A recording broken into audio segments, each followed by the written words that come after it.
اهم ماتش في الموسم لنادي الزمالك هو ماتش البنك الاهلي. ويا ترى ايه هو التشكيل اللي هيبدأ بيه فيريرا ماتش البنك الاهلي؟ قبل ما اتكلم على التشكيل، ماتش البنك الاهلي مهم جدا، لازم نكسب الماتش. ماتش البنك الاهلي لو نادي الزمالك كسبه هيرجع من تاني ينافس على بطولة الدوري اللي هي قريبة جدا من نادي الزمالك. صدقوني النادي الاهلي هيقع، وهيقع كذا ماتش كمان. المدرب اللي النادي الاهلي جابه كميته مش هتمشي مع النادي الاهلي، وبكره الايام تثبت كلامي ده. سيبك من الناس اللي عماله تتكلم ان المدرب كبير واعظم حاجه جت للنادي الاهلي، لا سيبك من الاعلام كده كده بيطبل لاي مدرب بيدرب النادي الاهلي.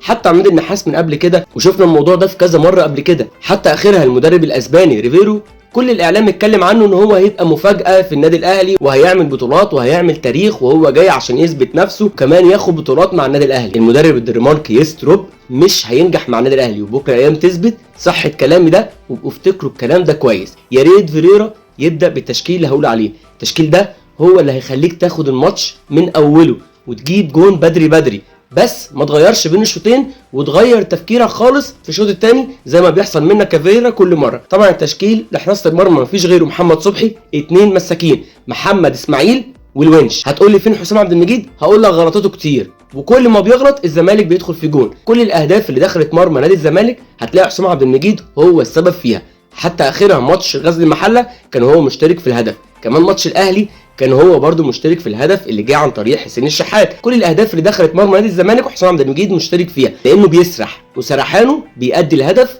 في مرمى نادي الزمالك. طبعا ناحيه اليمين مفيش غيره عمر جابر، ناحيه الشمال محمود بنتايج، وسط الملعب احمد ربيع.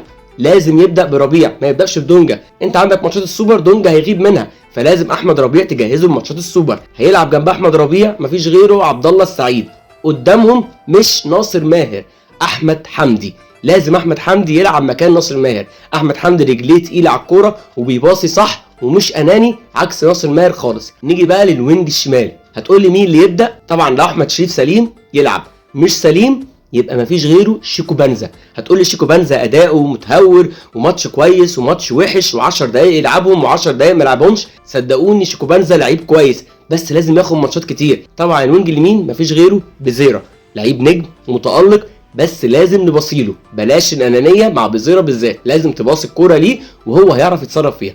راس حربه عدي الدباغ لو سليم لازم يبدا ولازم يلعب، ان هو احسن مهاجم عندك في وسط المهاجمين اللي في نادي الزمالك. بعديهم سيف الجزيري مفيش غيره. كل الدعم والتوفيق لنادي الزمالك والجون ادوارد ولفريرا، مع ان انا مش طايقه، بس يا رب يتعلم من اخطائه. عايزين ماتش مكسب عشان نقدر نثبت رجلينا من تاني وننافس على بطوله الدوري اللي انا بقولها لكم. الاهلي هيقع يعني هيقع.